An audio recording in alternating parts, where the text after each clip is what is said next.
Заключение о спорте по инициативе Федерации легкой атлетики Республики сегодня организовали мастер-класс от чемпиона Европы и участника Олимпийских игр Владимира Дьячкова.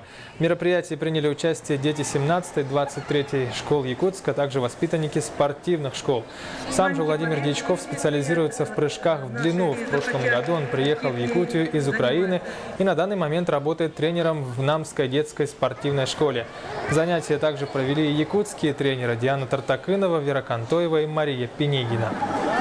Дети пришли, уже многие, которые занимаются легкой атлетикой, а есть, которые вот только-только будут начинать первые шаги. И я думаю, что не случайно вижу в их глазах желание огромное.